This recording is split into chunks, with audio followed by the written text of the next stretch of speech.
Hi అండి అందరికీ welcome back to AR ప్రకృతి వనం 999.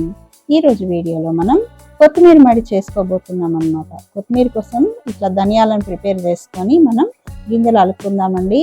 అలాగే కొంచెం చుక్క కూర కూడా ఉంది, తెంపుకుందాం ఈరోజు. మరి అలాగే నా ఛానల్ అందరూ సబ్స్క్రైబ్ చేసుకోండి, ఒక లైక్ ఇవ్వండి.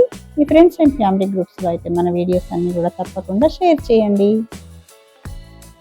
కొత్తిమీర మడి చేసుకోవడానికి ముందుగా మనం ధనియా గింజలని ఒక హాఫ్ అన్ అవర్ ఎండలో ఎండబెట్టాలండి. అట్లా ఎండబెట్టినటువంటి గింజలను తీసుకొచ్చి ఇట్లా కింద ఒక క్లాత్ వేసి, క్లాత్ మీద ఒక రాయి పెట్టేసి దాని మీద ఈ ధనియా గింజలను వేసి ఇంకొక రాయితోటి ఇట్లా నలపాలన్నమాట. అట్లా నలిపినప్పుడు ఒక గింజ 2 ముక్కలు అవుతుంది. అట్లా 2 ముక్కలు అయినటువంటి గింజలనే మనం అలుక్కోవాలన్నమాట.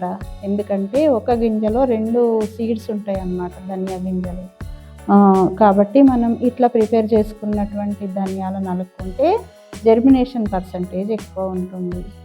అలాగే సాయిల్ చూడండి, ఇట్లా ప్రిపేర్ చేసుకోవాలండి. సాయిల్ అంతా లూజ్ చేసుకొని అందులో మనం వర్మీ కంపోస్ట్ కానీ పశువుల ఎరువు కానీ వేసుకొని సిద్ధం చేసుకోవాలి.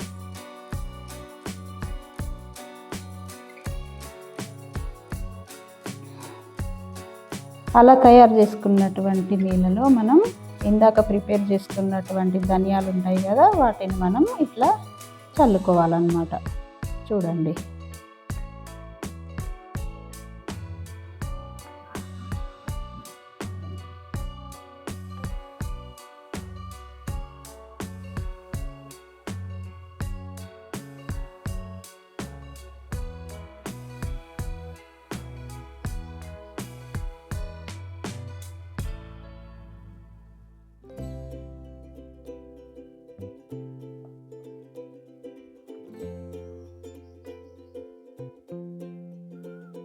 అట్లా చల్లుకున్న తర్వాత పైనుంచి కొంచెం ఇసుక కానీ మట్టి కానీ అట్లా మళ్ళీ చల్లాలన్నమాట. లేదంటే మనం ధనియాలను అలానే కొంచెం చేతితోటి ఇట్లా ఇట్లా అనొచ్చు అన్నమాట.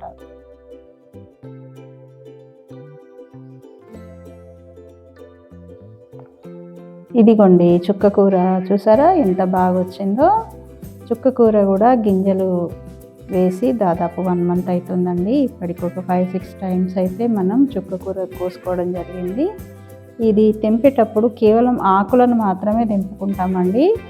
కింద వేర్లు మొక్క అట్లానే ఉంటుంది, పైన ఉండేటువంటి ఆకులనే తెంపుకుంటాం చుక్క కూర. తర్వాత మళ్ళీ కొత్త చిగురు వచ్చి మళ్ళీ ఆకులు రావడం జరుగుతుంది.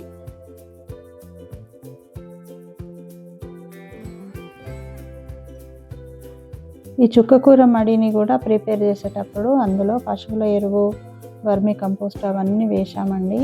అందుకే ఇంత బాగా వచ్చింది.